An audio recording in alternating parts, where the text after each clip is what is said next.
So welcome to the February Speakers Corner for our co-arts drop-in, and I'm very pleased to introduce you to Catherine Noyce. Uh, I'm I don't think she needs more introduction than that. You'll get to know her over the next hour, and I think it's going to be a fascinating conversation. I've said a little bit about what brings you here, that you've been doing my course Coming to Our Senses or training to deliver it, and explained how the course is a kind of creative mindfulness course from a non-duality perspective. And Catherine has some experience of that, both as a publisher of non-duality books,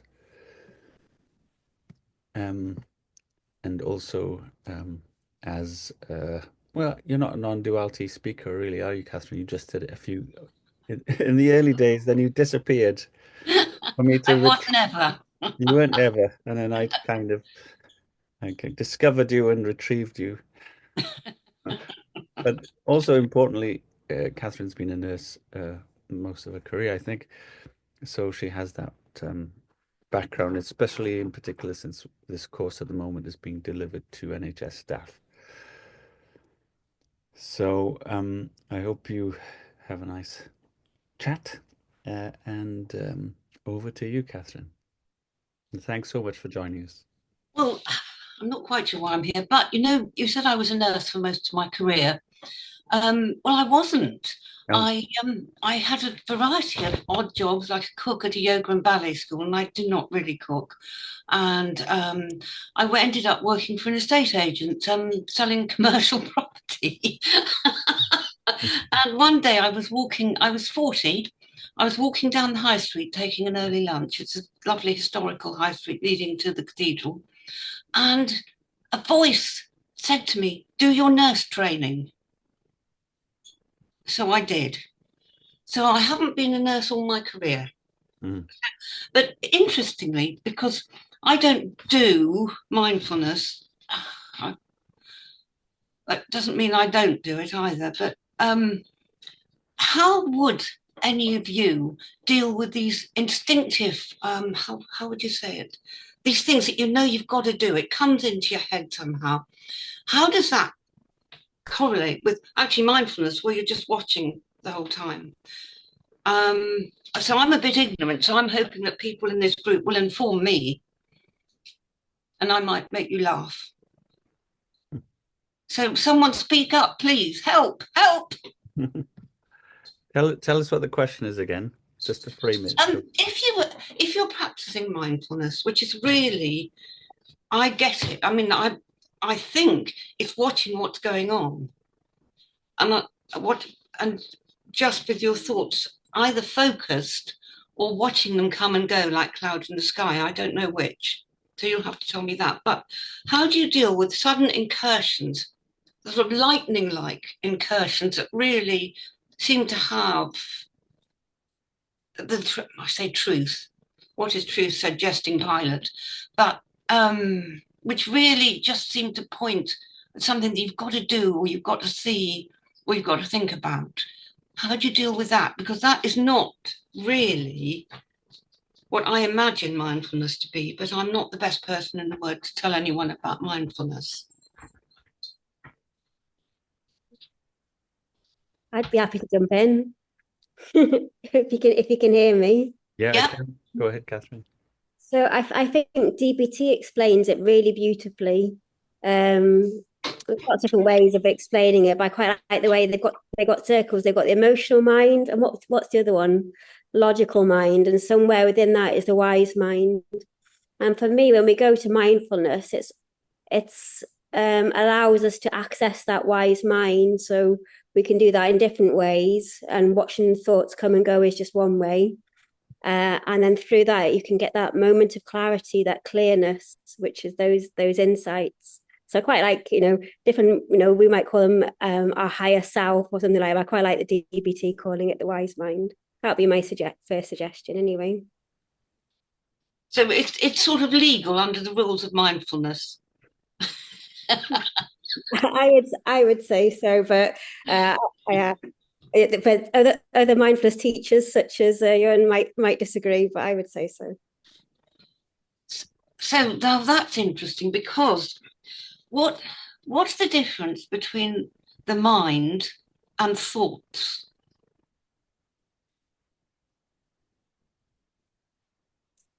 Someone else now. Gotcha.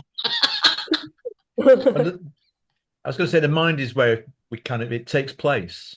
I mean, thoughts are kind of instances in the flow. I mean, part of emotions are part of, if you like, mind as well, I think. Mind is just a way of kind of collecting or agglomerating all the sort of events. Say that again, sorry. I wasn't concentrating properly.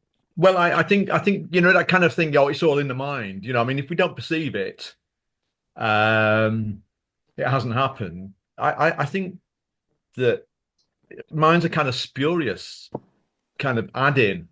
It's a kind of concept that almost doesn't help. We know we have thoughts, we know we have emotions, and I think mindfully, well, there we go, the mind again. Yeah, I don't know. I don't think there's a difference between mind and thoughts. So you've got the mind and thoughts. They might or might not be the same. We can fight about it later. But then what is the self? Does the self have the thoughts? Does the self have a mind, or is the self just the thought and the mind? And is it the self that's... I think it's C. What? I think it's C, or none of the above. There's another answer. No, I think the self is the self traditionally understood as a construct, isn't it? I mean, and I guess kind of quite a lot of stuff these days says you want to be careful about constructing a self because you get fixed in place. And maybe one of the things about mindfulness is as a practice, it kind of softens up that kind of sense of a self and engagement, so that we're more open to fluid experience. I mean, it's kind of hard to kind of operate in the world without a sense of self, obviously. Otherwise it's Tuesday morning. Who was I yesterday? Do I go to work? What do I do today? I don't know.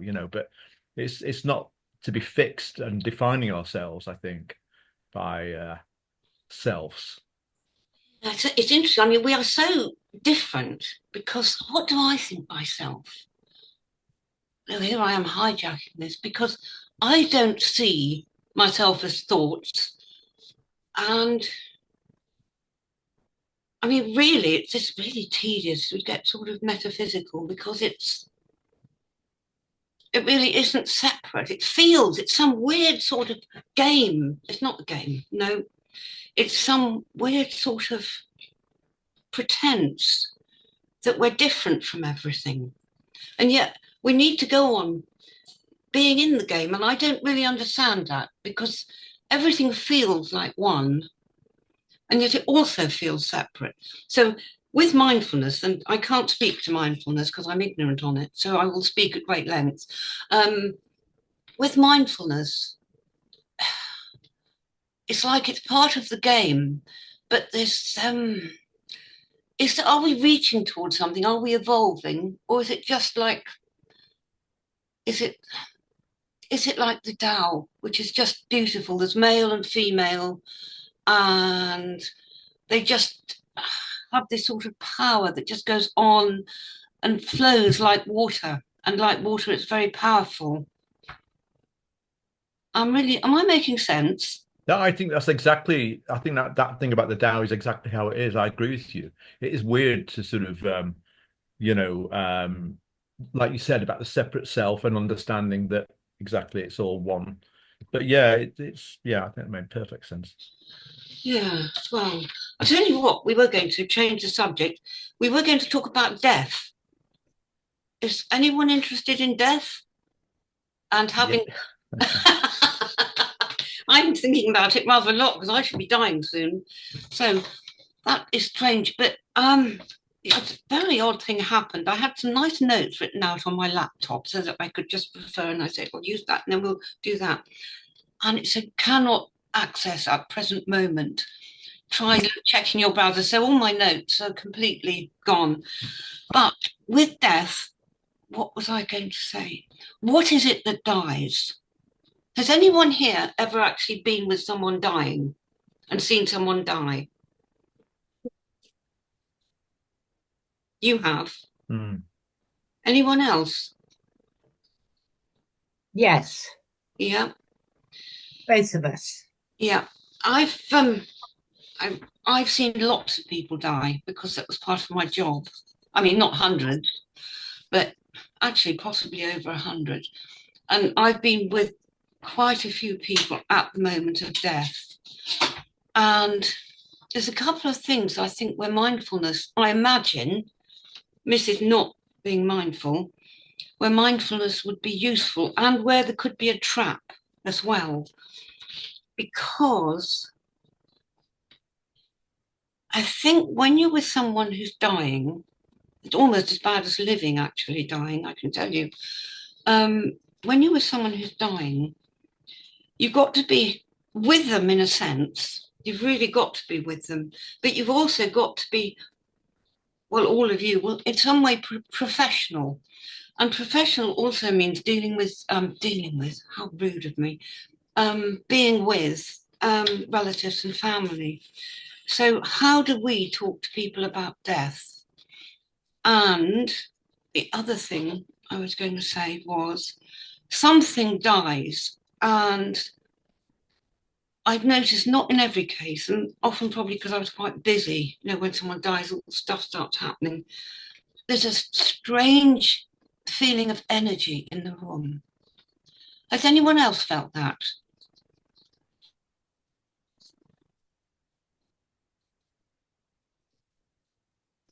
It's a major event, isn't it? And we all know. So it does. It has, once it's kind of activated, like you say, Catherine, I think it becomes a charged environment, doesn't it? Yeah, I know what you're saying. I'm not sure if we're saying the same thing. We might be, but it's almost indescribable. I was watching some things about death, and there was a nurse who said, I was inclined to believe her. She's on YouTube. She's a hospice nurse. She actually saw an angel. I mean, probably none of you believe in angels. A being, a sort of energetic being at the moment of death, who sort of brought the soul, inverted commas. But there's something, I don't know what it is. So my task would be, if I was practicing mindfulness, would be to be, how can I say, being very, very present. But that presence would also involve pulling in an awful lot of stuff that I had from training and knowledge and thinking what to do and how they actually died. So does anyone know what I mean? Yeah, I recognise that. Yeah, you're almost torn, aren't you? But how do you stay mindful in that situation? How does one?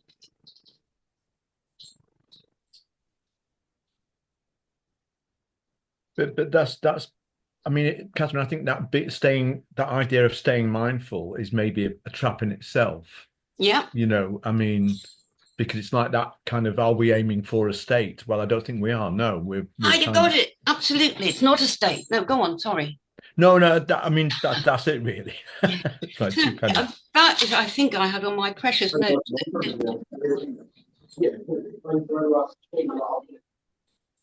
I can't hear you properly. No. Can you hear me? Anyone? I can hear you. Yeah, it was. Yeah. I don't know who it was, but if your signal isn't good, signal isn't very good for several people.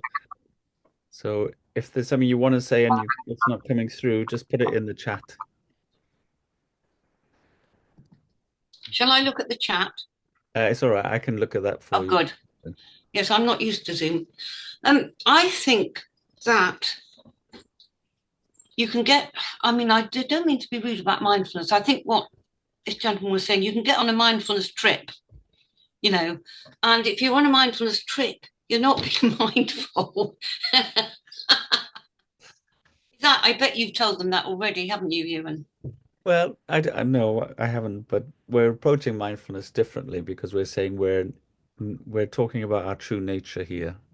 And in our true, when we glimpse our true nature, mindfulness arises automatically. It's not a state. Um, um, it's our true nature, which we've kind of forgotten, and we might. And what we're doing in this course is accessing glimpses of it and being curious about that. I'm very well aware of the mindfulness industry and this kind of aspiration to a certain state, to be present in this moment. When I've explained what moment, how can we not be present in the moment?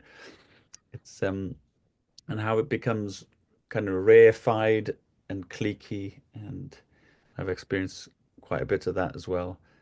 Um, so it becomes a kind of concept, and it becomes part of the whole spiritual materialism. I love that phrase. Mm, That was old Chogyam, wasn't it, who started that? yeah, And he was a very naughty boy. he was. But that is, I mean, that one of the reasons I don't speak about stuff is because it is such a trap, this spiritual materialism. And oh, I have this wonderful thing that I found on my notes about how your ego is there. You look at your ego, you think, well, I'm going to get rid of that ego. So you get rid of your ego, and then that ego is rather proud and sort of busts its nails. And then the other ego looks at it and says, no, you can't do that because you can't be proud of losing your ego, but I'm still here. And you go around in a circle trying to achieve something. Is that what you meant? Ish. Yeah, kind of. Yeah. Yeah. I mean, non-dual mindfulness has been kind of co-opted by Buddhism, hasn't it, really, in its modern form, although it appears in all kinds of contemplative things are in all religions. Um, and there's a lot of talk about skillful means and providing a scaffold for people to understand mindfulness. Do you But know, Ewan, scaffold always means the gallows to me. I'm very old fashioned. So that would be great. Going to hang the ego. Sorry, do go on. yeah, no, it's just always couched in terms which I find become obstructive when it's so simple, isn't it, Catherine? Yes. Well, it's never simple until it is simple. That's the weird thing.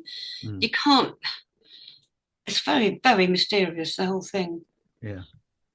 Isn't it words that get in the way? Well, you know, that's interesting because they do. But I find that it's a bit like awful old cliches. The old cliche: if you need the raft to get across the sea, then or the river, and then you throw the raft away once you've got there. But without them, I don't know what I would have done. What do you think? Without words. Yeah, Well, as far as we know, animals manage pretty well without them. indeed they do. Well, I don't know. You say that they communicate, don't they? I've got 3 dogs sitting at my feet. They're probably being terribly mindful. Sorry, say that again. Your dogs are probably being terribly mindful. Probably thinking, why didn't I give them a bigger dinner? But Catherine, might be useful if you tell us what happened for you, what your experience. Well, when you suddenly left a part of you behind, and what? Oh yeah. Well, I was well, I'll tell you. I'll go back a tiny bit further. I was a devotee of Satya Sai Baba. You know, I did meditation and chanting, and I used to lead chants. Can you believe it? And he came in a dream. Now, even before that, years before that, a friend of mine went to see Sai Baba, and I thought that's interesting. And he came in a dream to me and awakened my heart center, which it sounds like nothing, but I was a child who didn't love anyone, you know, and I didn't have the proper feelings for people. I wasn't cold, but I just couldn't arouse these emotions that normal people had. Anyway, so that worked. And then I went along for quite a few years.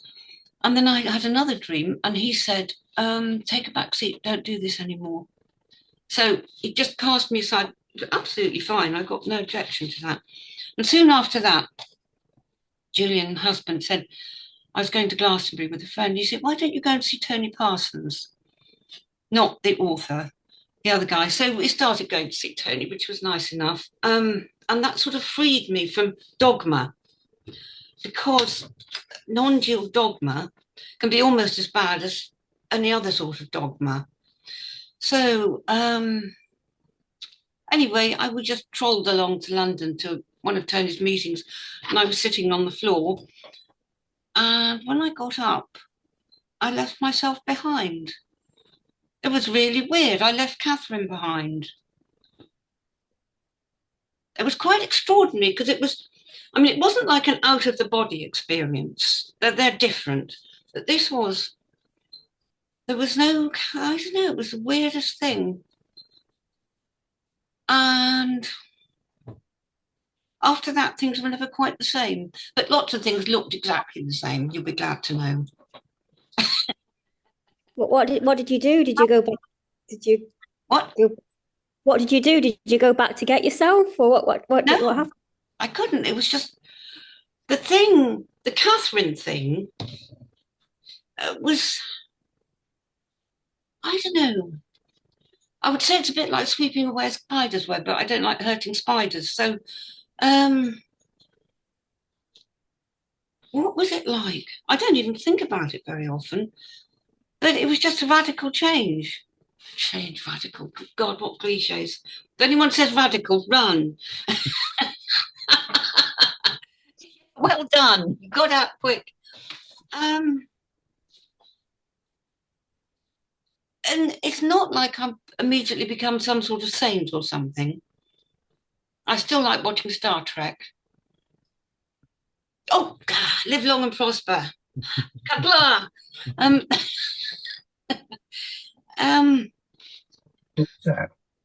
Hello. Star Trek. Oh, sorry. That's that Julian George, the sideshow. They're like the couple in the Muppets in the gallery. They're talking. No, I'm kidding.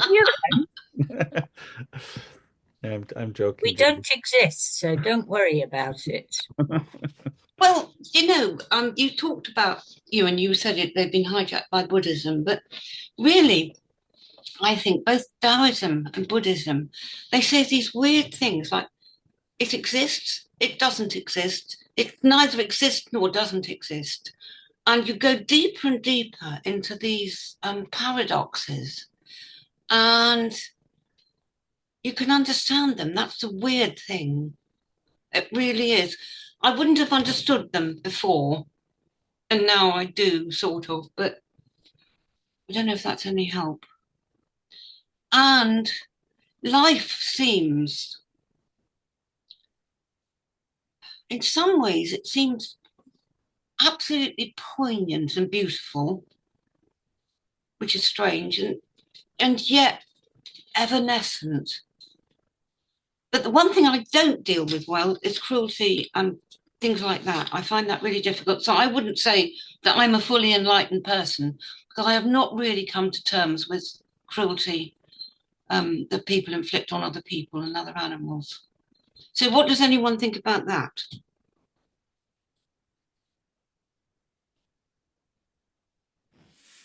About what more specifically? Well, if you think I had an awakening, say, so you're saying, is this woman, does she say she's fully enlightened? Who the F does she think she is sitting there? So something happened, something changed, Catherine got left behind. And there's a lot of things that you would say, yes, something really did happen.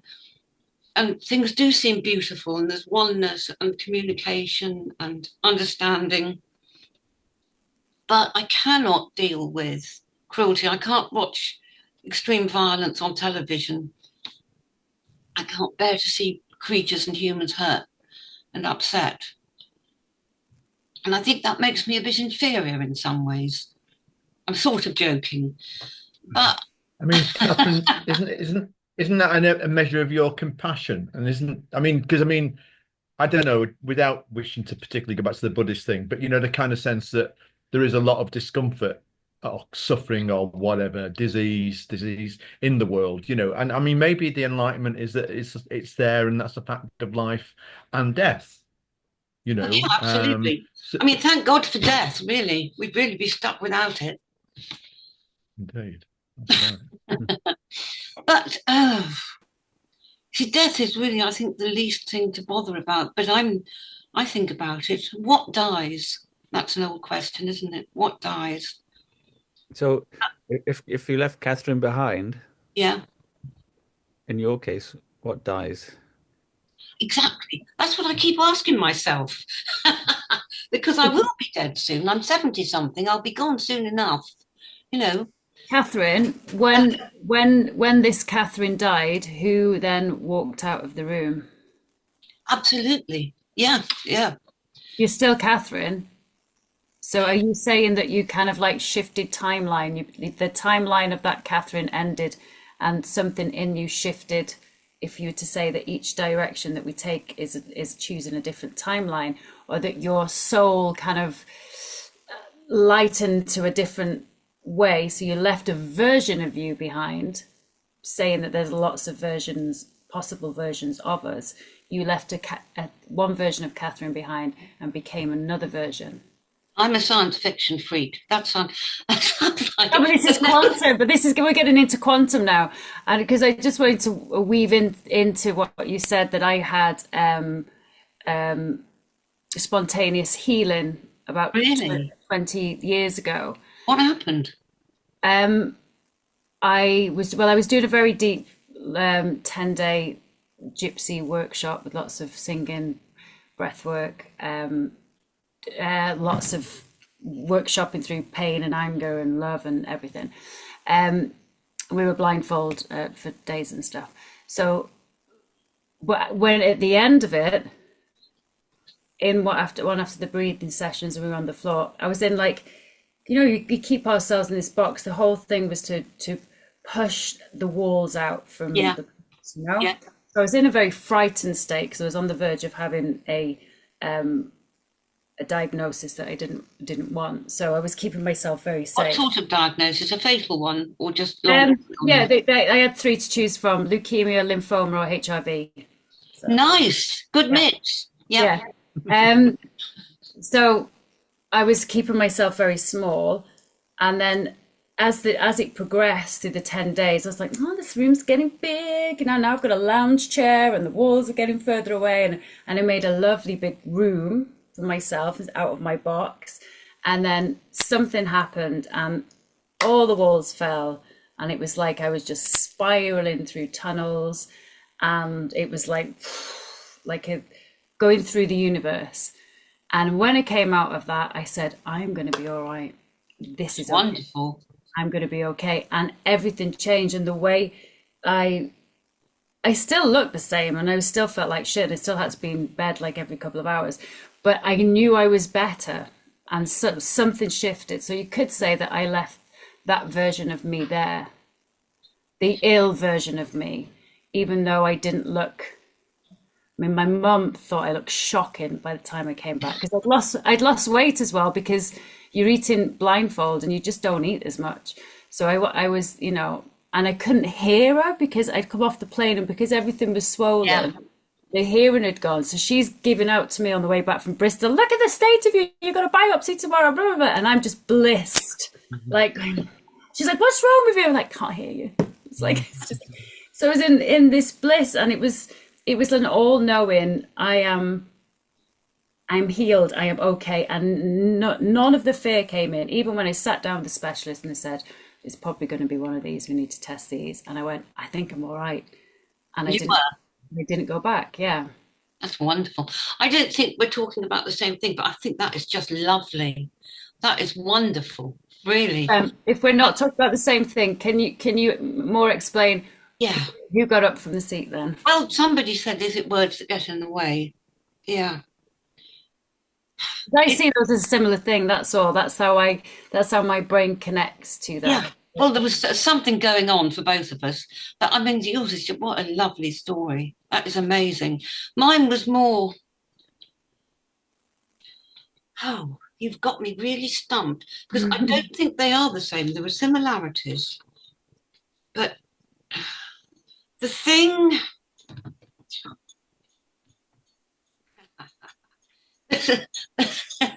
Sorry, there's a phrase: the camel has got its nose under the tent. Do you know that one? No. What can I say? What can I say?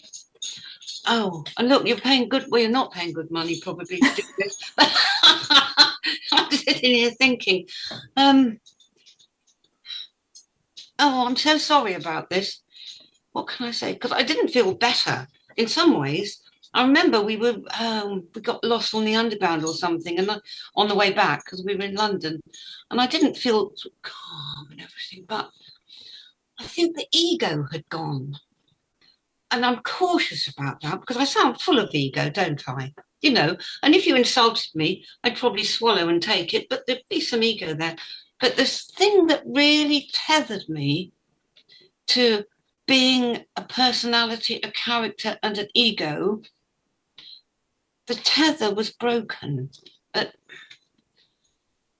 it's really difficult to describe. But do you feel that you'll never be the same again since your experience? I think what happened for me was the unknown of what that was, and then the search for what that was. So I continued to search for what that moment was, because I didn't understand it, and I didn't know anybody else that had experienced it. And this was before the internet, so I couldn't even like I didn't even know. Like everyone else was like, I don't know.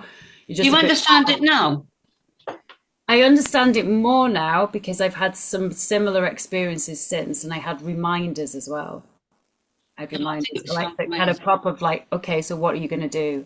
Are you going to do the same again, or are you going to go back to habitual ways of being? Are you going to get the fear and go to the hospital, or are you just going to stay with the knowing? And what did you do? I stayed with the knowing, but I constantly fell out of it and fell back into it. and I just keep falling in and out of it. Yeah. But more so now, especially from doing this work and doing some other work into mystery school, I'm staying more in it. I'm more in the knowing than out of the knowing. Yeah. Was that a dog there or a dog here? Sorry, that's mine.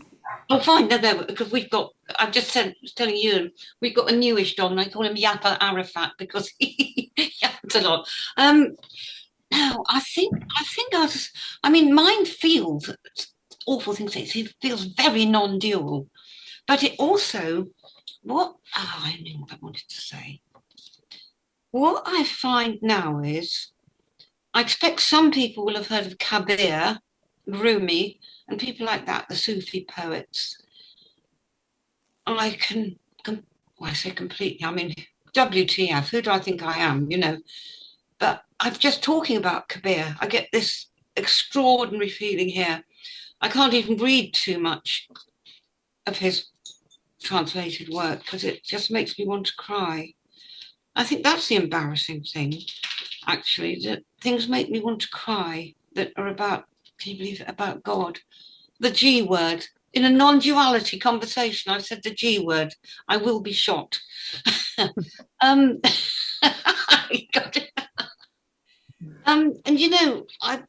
we've all, I'm sure, all had struggles with Christianity, or lots of us have. You know, poor things, empty churches, etc. But I can't now. If I see, does anyone know what the Stations of the Cross are? You do. Yeah, it's just I forget how many there are. Is it 12? But they're different stages of Jesus's crucifixion. I can't do that. I can't walk around, for instance, our cathedral, and see that without wanting to cry. And that would never have happened before. I mean, it's weird, but it's like I can, and yet I can also understand or really feel with the really austere things. Some of Buddhism is very austere, And some of Zen is downright, well, oh, what is the word? Fierce. Some of the fierceness of Zen, I can understand that too. So something's been loosened, I think. But you see, I'm talking about me as if the me matters, and it really doesn't. You know, I mean, you sort of go on with the game, and a very nice game it is too. And you cry at the Stations of the Cross, and you feed the dogs, and then, but I can't describe it. I'm useless.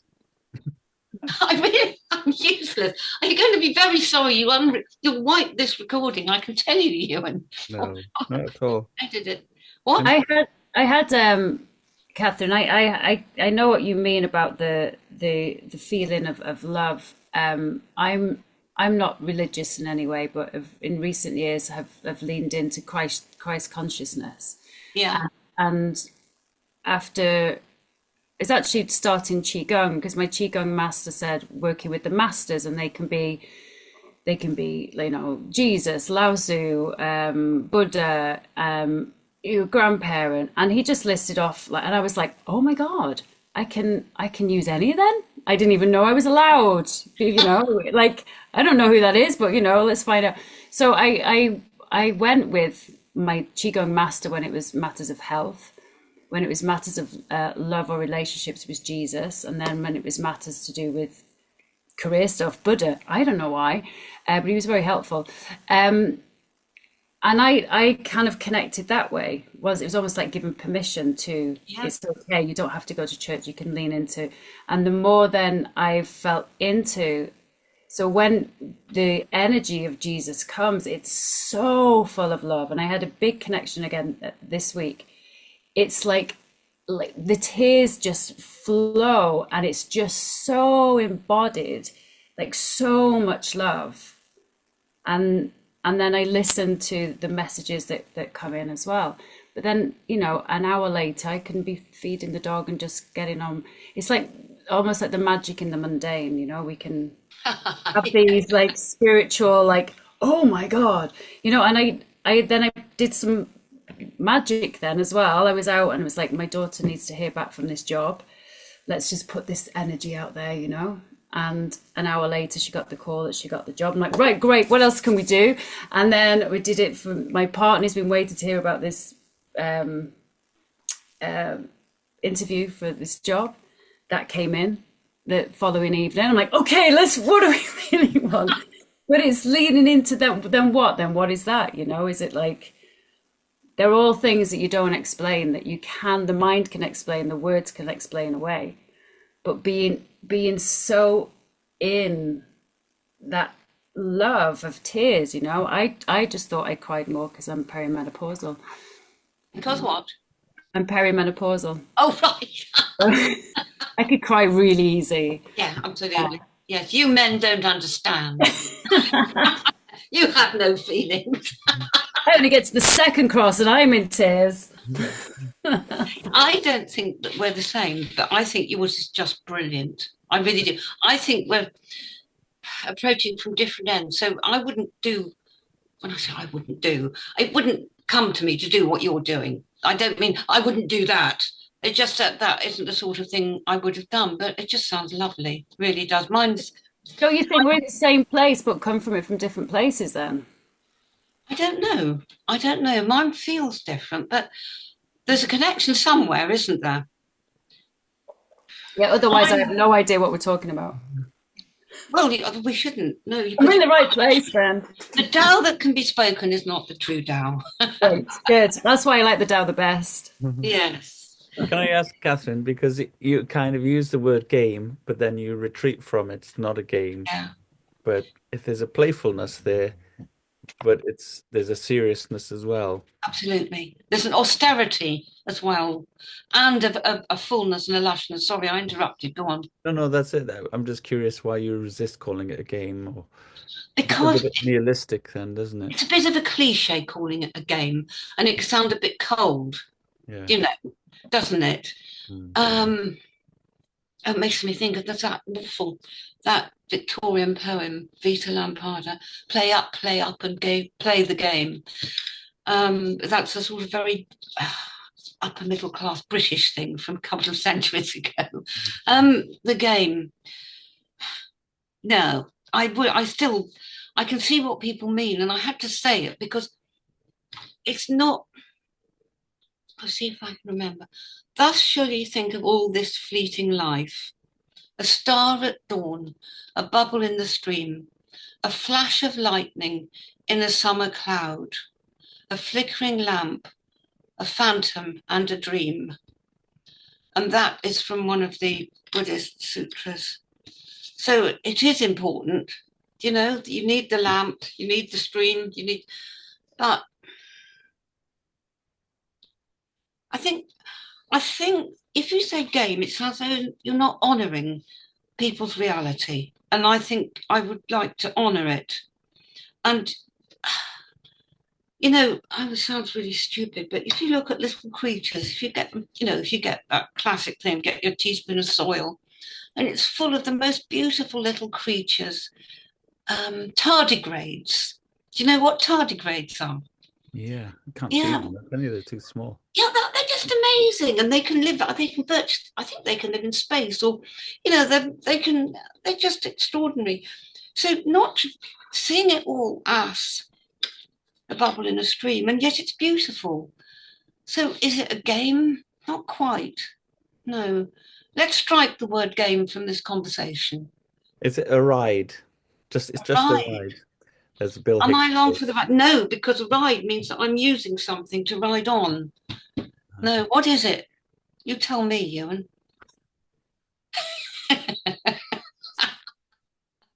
Yes, it's a mystery. It is, isn't it? There's a song by Iris Dement called "Let the Mystery Be." Do you know it? No. Well, I'm not really that much into country and western, but Iris Dement, "Let the Mystery Be," absolutely brilliant song. Mm. Told for me, my friend Rose, who died, she was a Buddhist nun. That was her favourite song. They played it at her funeral. Mm. Oh, well, we haven't talked about death very much, have we? Maybe somebody has a specific question we can go to.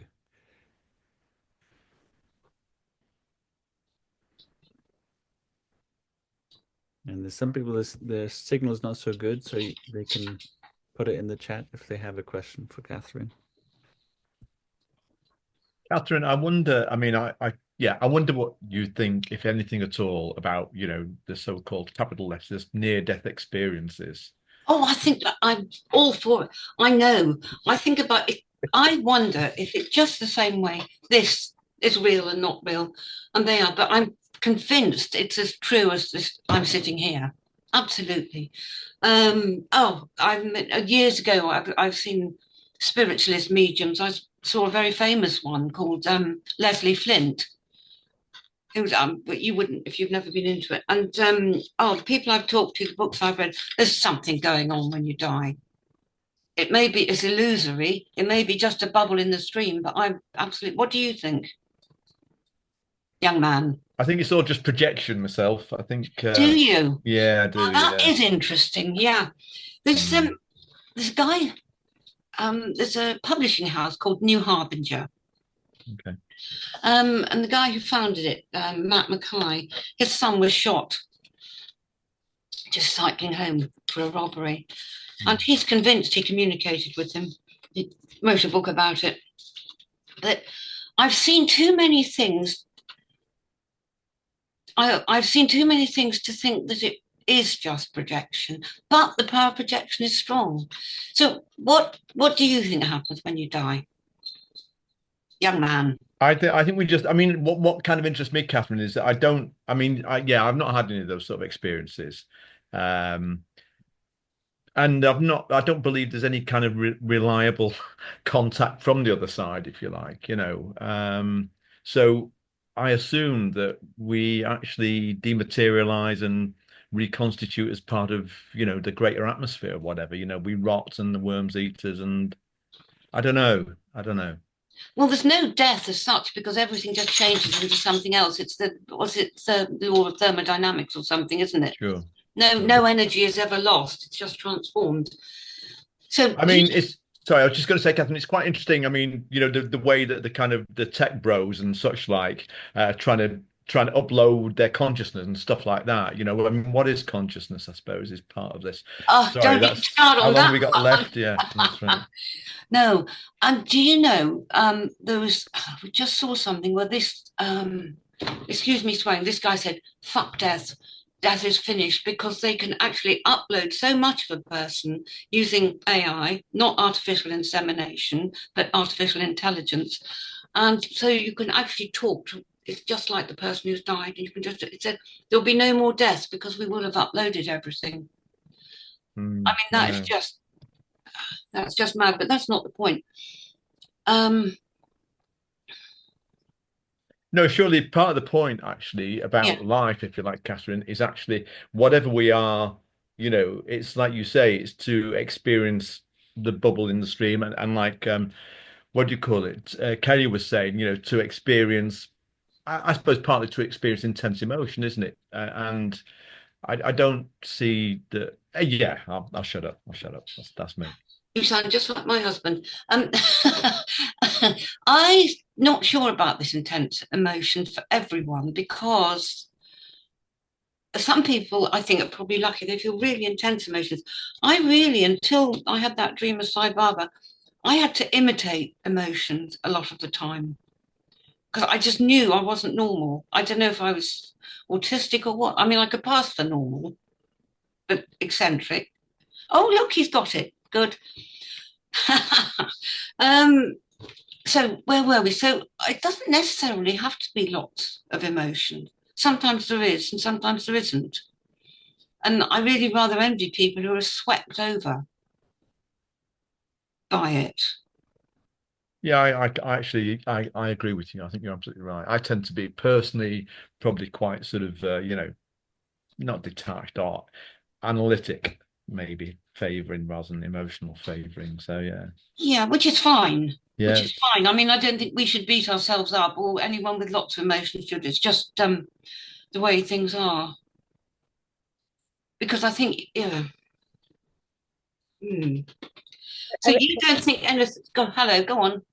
I was say it's really interesting questions about death, near death, and what goes on beyond. But I think it's something to be experienced. And I don't mean doing away with yourself now, but I'll do it now. I mean, you know, allow yourself to have the experiences that you have here. Yes. And you know, I've had so many experiences. I'd be here a while if I said them all. And Really?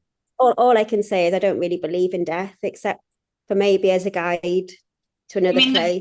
the body has to decay, but things go on.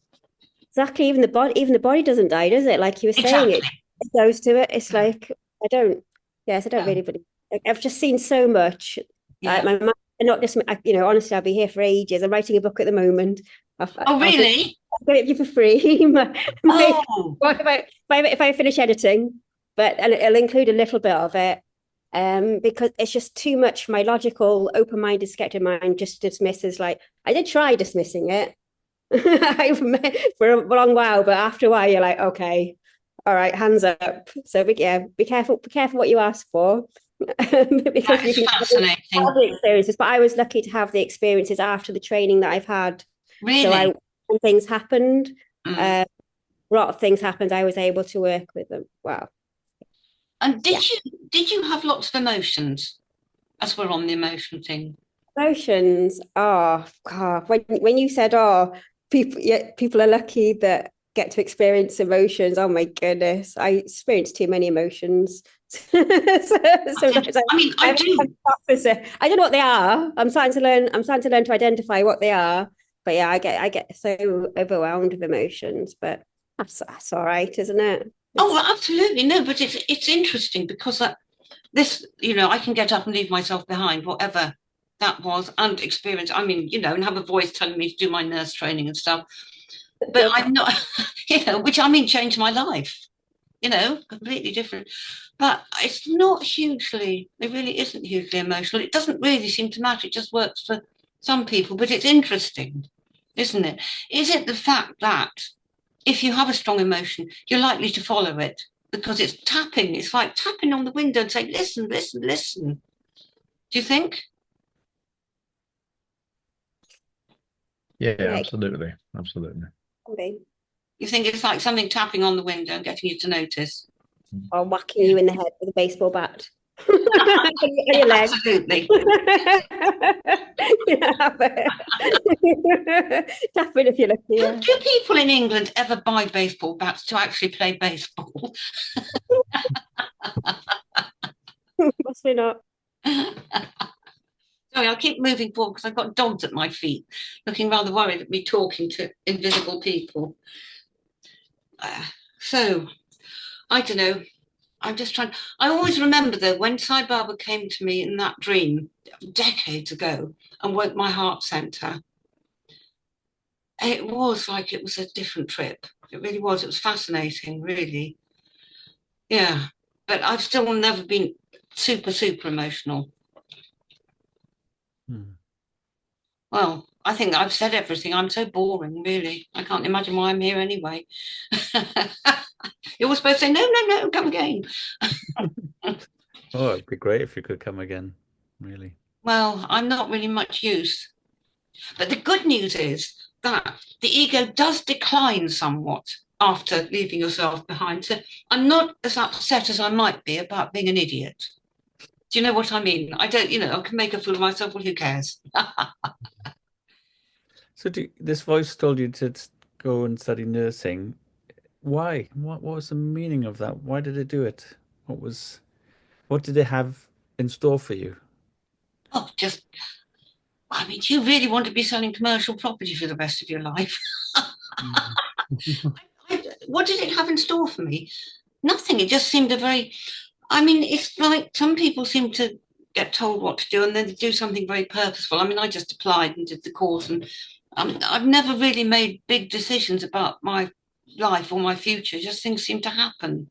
And that was unusual because that was like a decision. I actually had to go and apply. So what was your proper question? Sorry, I was wittering. Well, I'm just curious about how this voice told you to go and study nursing. Why? What was the intention there? What was Why did the voice do that? Yeah, what did it It really suited me. Ian, because they had they just changed the way nursing worked. So you looked at evidence-based practice, and you know you had to write proper essays and stuff, and it just really suited me. I learned about life, the universe, and everything. Really, more than I would from working for an estate agent. It did teach me about life, the universe, and everything. Yeah. 42. Yeah. And what do you think of the NHS now? Me? I don't know because I'm not working in it. It sounds rather tragic. It really does. I mean, the government was really did a really good job when I was starting to nurse. It was excellent. There was a lot of stuff available. That was very good. I can't bear to think of it. I just try not to annoy the doctor very often. What about you? What do you think? I think I think it's Thatcher brought in this games theory to run the NHS, which was developed by a man suffering paranoid schizophrenia. And it's to do with, it's to do with the carrot and the stick, Yeah, I know. Yeah. And performance measures. Everybody's measured by their performance. And I was talking with Paul about this the other day, and I think it's just people are just performing a job rather than embodying it. I mean, the best embody it, but the others, because that's what's expected, is a performance of something. How do you perform empathic behavior towards a patient? How do you perform it? Yeah. Well, that's why the quality's so lacking, isn't it? In fact, that's because you can't. That's right, Catherine. You can't. I'm sure that I think that's a general thing across the public services, isn't it? Possibly across, society. The performance has become the measure of, worth rather than, kind of more grounded feelings, if you like. Mm. So it's an economic base, isn't it? I think Ewan's exactly right. Transactional is economic. Transactional, yeah. Constantly measuring. So anything good that happens despite the structures. Yeah. You know, Yeah. management, and that's another word. The management, the flourishing of management. These paper pushers that create more paper pushers that push paper around. I feel sorry for the poor devils, though.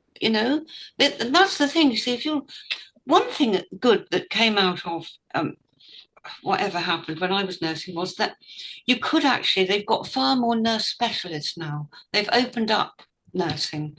Mm. And that, I think, was a great help so that people could actually use their skills. But I mean, that may be a little side thing.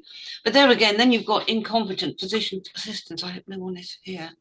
This one who don't have the experience, because you can have knowledge, but you've got to serve time on the front line. Anyway, sorry, that was boring.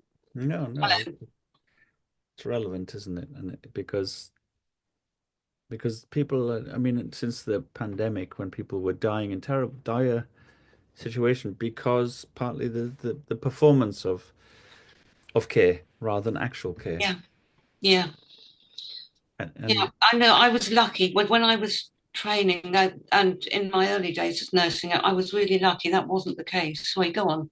yeah, no, so there's this disassociation, and I think that the NHS staff themselves was called a moral injury. They get a moral injury from having to perform rather than actually feel when I they love can't that phrase. but they can't. Moral injury. Yeah, it's not one I made up, Yeah. but it's a common. Yeah, that is really interesting, isn't it? Because the other thing we didn't talk about, and probably the moment's past now, is that non-duality doesn't really, talk about morals and stuff. But I feel that, and it's just a feeling. I've got feelings. Moral compass, so important. It really is important. And people who start teaching spirituality, I don't mean you, do I? They get they get surrounded by flatterers. They start to slip. They lose their moral compass, and it happens so often. And I think that is something that is interesting to explore. And unfortunately, I'm bound by confidentiality agreements or my own moral compass. I can't tell you, but I know some stories. It's not really very funny. Yeah. You have to write a book. That is that. I'm glad you said that. Moral injury. Yeah, good one. Yeah. So we can go to, and it's up to you if you feel like it's a good place to stop there, and I hope you can come and join us again, or if is there any more people? I can't. Anything? I find myself rather boring. That's the funny thing. I mean, it's very kind of you to say come again, and I really appreciate it. Well, I think it's wonderful, Catherine, because you're not polished and you're not. What? How dare you? You're the raw thing. I had to say this, but you're a normal person that's had an extraordinary thing happen. Yeah. And I think for many non-duality teachers, you're not a non-duality teacher, but they're very polished, they're very articulate, they're very I can think of some words, but we won't. It's not nice to swear on something like this, and it's been recorded, so we won't. Yeah. But it's very important for there to be an understanding of how ordinary this is, isn't it? Yep. Yes, absolutely. Sorry, I'm waving my arms around. Absolutely. So it looks stupid for me to get up somewhere and start telling people stuff. Yeah. I really enjoyed it. I just had to stop myself from talking too much because you asked so many good questions and wrote so many good thoughts. I could have been talking to you for ages. Oh, that's nice. Well, I shall find out about. You're a Catherine. You spelt your name wrong. It's spelled with a K. Oh, this is terrible. I'm so sorry. I have to differentiate myself. Well, thank you for that. I echo what Catherine with a K says. It has been really interesting, but I'm a bit like a ball of wool that if I pull a thread, it'll probably be untangling it all night. So sometimes it pays me to just zip it and listen. Well, I should have done that. Well, yeah, and I think we all know secretly all of the answers to any questions that were posed tonight. Somewhere in the that we know they're there. So ultimately, but yeah, I've really enjoyed it. Thanks, Catherine. Oh, well, thank you for thanking me. I appreciate it. Really, I do. Thank you, sir, madam. Or a bit of both. A bit of both. The journey's given me both experiences, like, so yeah. Hence why I wouldn't unravel that ball of wool. Well, you know, what happens is if you ever try to undo, if you get a sack of birdseed or something and it's got like a machine across the top, if you find the right bit and you pull it, you just pull and the whole thing undoes. Have you ever done that? On birdseed? Well, or it could be birdseed, or it might be a sack of potatoes or any sack. Oh, yeah, or beetroot. Yeah, yeah. It's Have great. you ever done that, isn't it? Yeah. Well, you might find that bit. Mm-hmm. You might find it, and then there you'd be free. Interestingly enough, one experience did stop me in my tracks, so to speak, and that's when I experienced being nothing but particles while being conscious and being awake with my eyes closed and the bright sunlight coming through a skylight. That hampered me for about 6 months because it was unnerving. Hang on, was this all day, every day? Mostly when the sunlight would come through a window. Yeah. It would have me on all fours on the floor, crying that I wanted to go home. That's beautiful.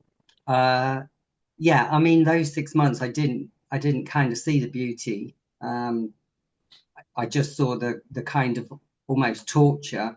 But I went to a performance called The Nature of Why in the Lowry Theatre in Manchester, and it's audience participation. And it was in the round, and I arrived, I took my shoes and socks off and said to myself, or the self, oh, we're going to get involved. And okay, didn't know what to expect. If anybody hasn't ever been to that, by the way, I can't recommend it highly enough. And it was 30 musicians all moving around the space and about a dozen dancers, and audience were invited to intermingle, interact with the dancers. The musicians could have cellos, violins, the whole shebang. And there was 2 ethereal singers somewhere in the auditorium. I didn't know for most of the night where they were. Well, one of them hit a particular note, and by this point I'd already become part of the dance troupe. And there was this fleeting moment where I just reached for the ground and reached up high, and I just felt like I touched what I felt was both places at once.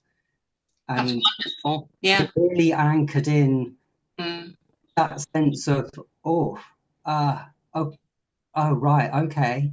I am here and I'm there, and I'm here and I'm there, and I'm here and I'm there. And then 3 older ladies accompanied me for the journey home, which was a walk to get a bus, and then a bus to get a tram, and then a tram to get a train. And at each juncture, an older lady would part company and another would join.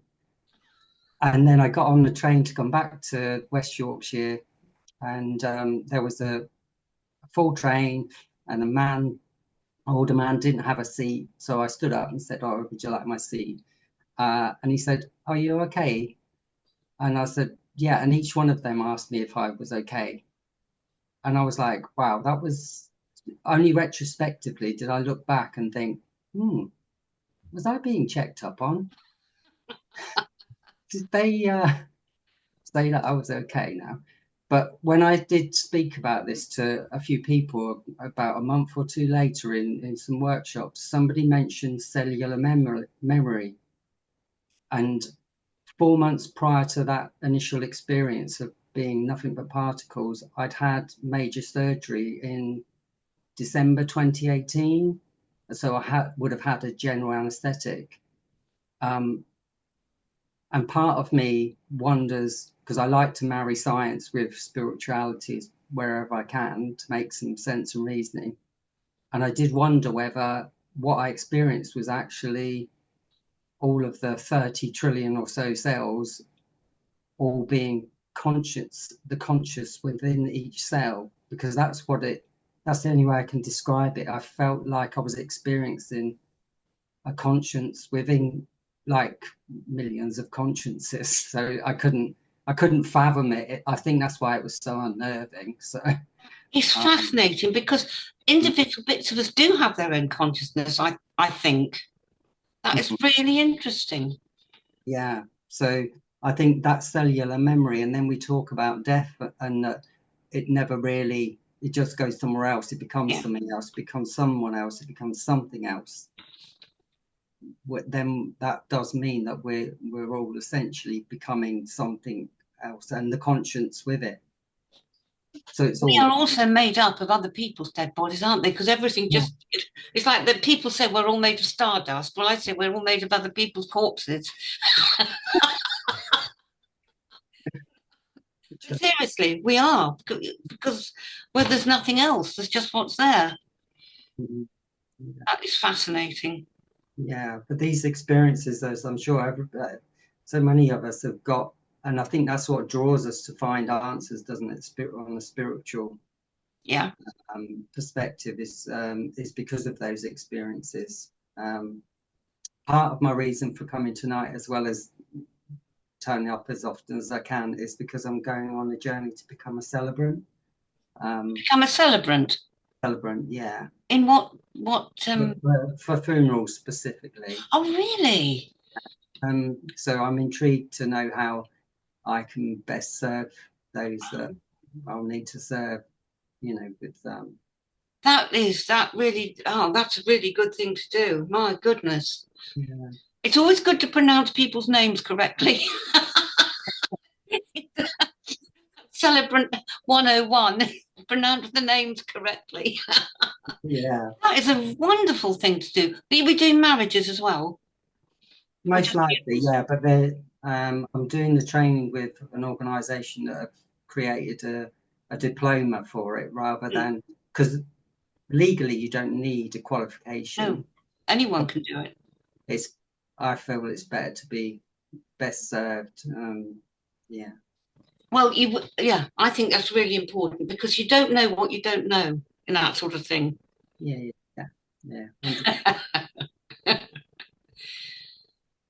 Thanks. Oh, thank you. Thanks, Judea, for asking that.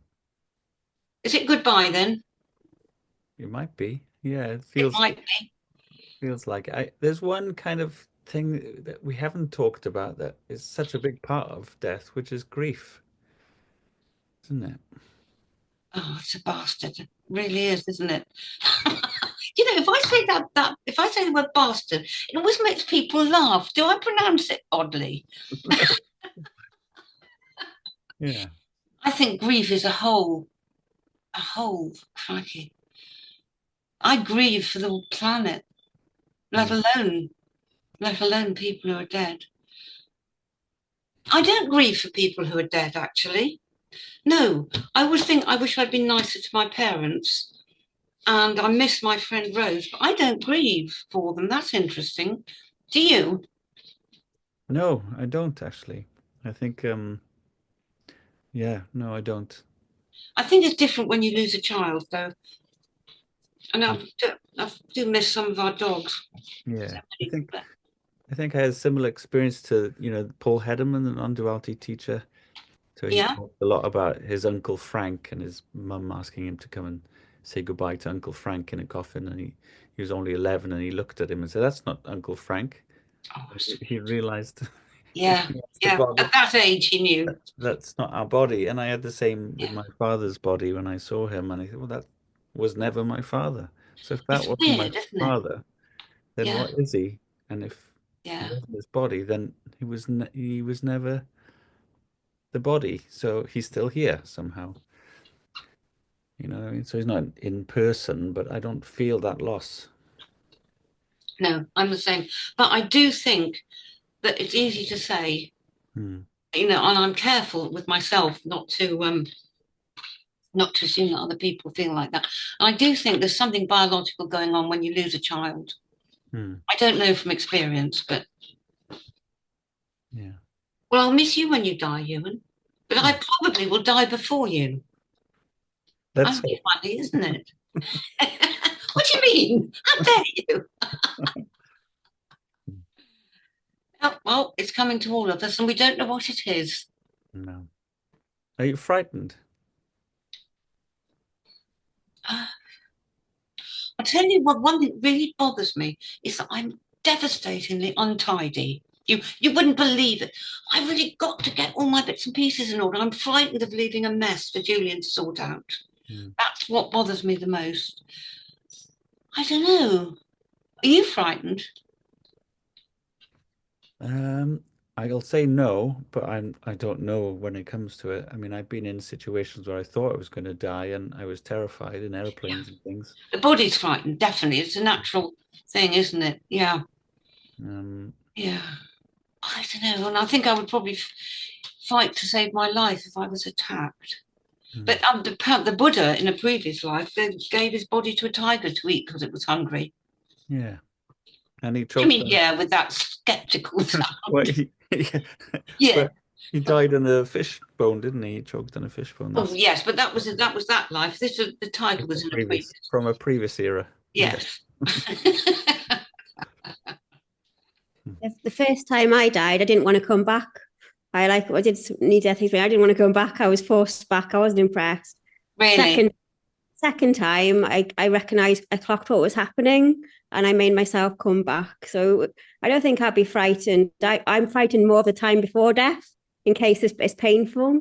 Yes. But and I don't, I would like to do some more stuff here. That's why I came back the second time. But apart from that, I'll be like, poof, I'm off, because it just felt maybe it's projection. I don't think so, but yeah. If it is projection, it's a jolly good one. Hang on to it. Yeah, that coincidentally, lots of people have very similar effects, and I had twice. Yeah, but yes, no. Well, not many people can say that. It's very lovely. So they're good. Here's lovely as well, isn't it? Experience here first. Do you know the best death I ever saw was a woman who was inside had literally rotted away. So she was on massive doses of diamorphine. She knew she had a few hours to live. She had no pain. She belonged to this extraordinary Christian sect. I mean, really strange. She had no fear whatsoever. She knew she'd die, she'd go into the grave, and then after an allotted time, the Lord would raise her up and she'd join the elect. And she had the best death I've ever seen. Hmm. Hmm. So Michael's not here right now. He's the one that said, well, it's all projection.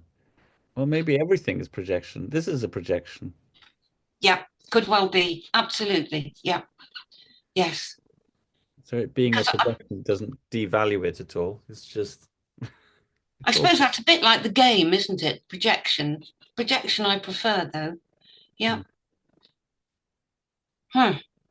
Well. I'm thinking of the word now. Game projection.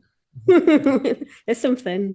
Got to be, because our sense, even if you just take the scientific view, all we've got is our senses to inform us. And we know that there's a lot of stuff our senses don't see, like all the different lights, infrared and all the things we don't see. So who knows what's actually going on? Mm. God knows, and he's not telling. Shall we leave it there, Catherine? Because I'm Yeah. Live long and prosper.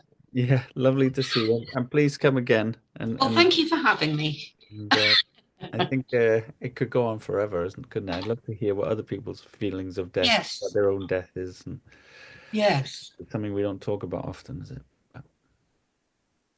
Thank you. I'm going to press the little X here, so it's goodbye. Thank you, Catherine. Thank you so much. Thank you for putting up with me. Goodbye. Really Thank you good. very much. Bye, everyone. Thank you.